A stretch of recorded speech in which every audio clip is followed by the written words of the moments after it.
बिस्मिल्लाहिर्रहमानिर्रहीम। मलिक अमीन आपकी खिदमत में हाजिर है।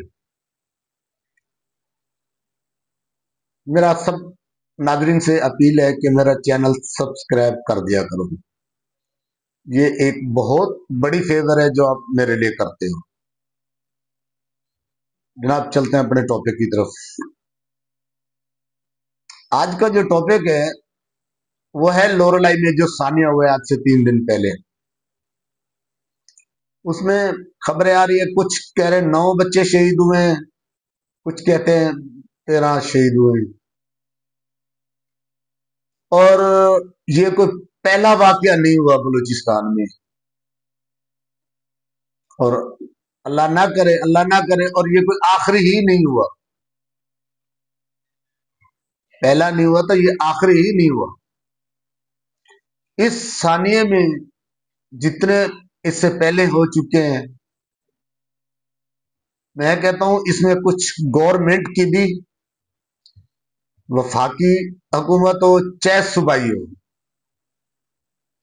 इन दोनों की सुस्ती नजर आ रही है, दोनों की कमजोरी नजर आ रही है। एक हादसा हो जाता है, चारों तरफ से मुजम्मत और बयानबाजी शुरू हो जाती है। कुछ दिनों के बाद ये फिर भूल जाते हैं, फिर हादसा हो जाता है, फिर ये वही तमाशा लगा लेते हैं हमारे हुक्मरान। क्या तुम्हारी मुजम्मत या तुम्हारे इन सियासी बयानों से उन माओ के लाल वापस जाते हैं, वापस हो जाते हैं?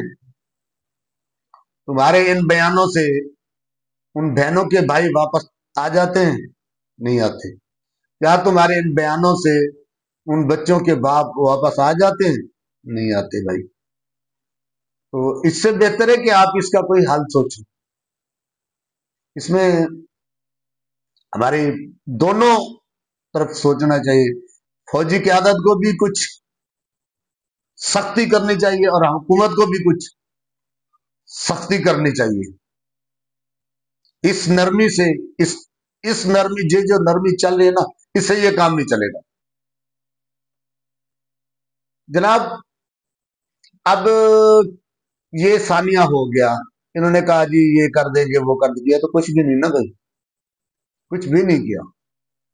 अब जैसे ये बसें कोई पहली दफा नहीं जा रही ना कोई आखिरी दफा जा रही, जैसे ये बसें निकलती हैं दूसरे सूबे के लिए क्वेटा से, तो हमारी जो सूबाई हुकूमत है, क्या वो ट्रांसपोर्टरों से टैक्स नहीं लेती, आवाम से टैक्स नहीं लेती?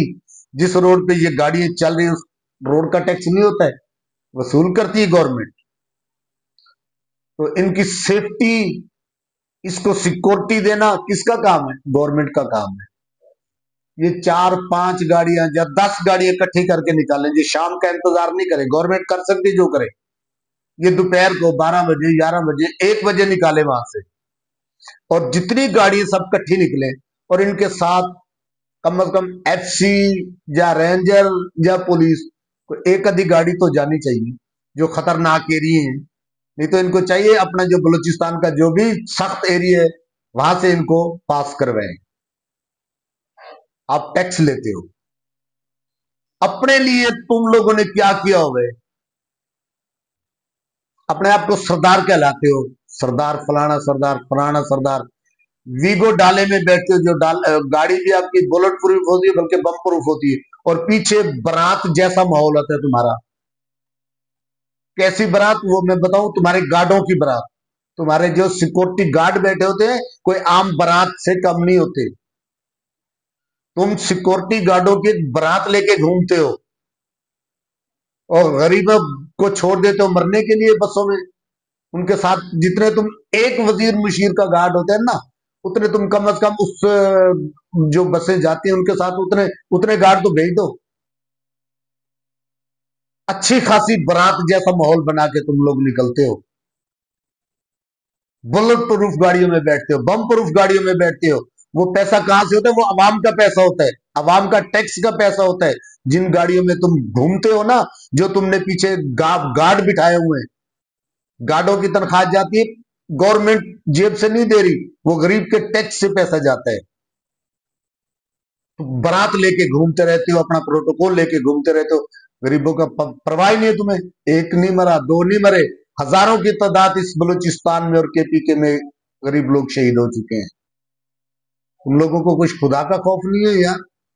या तो बंद कराओ ये रोड, खत्म कराओ ये जो है ना आपका जो जमीनी सफर है ये खत्म कराओ। कोई ऐसा निजाम बनाओ कि भाई नहीं आओ इधर, कोई मजदूरों को नहीं छोड़ो उधर। खुदा का खौफ करो भाई।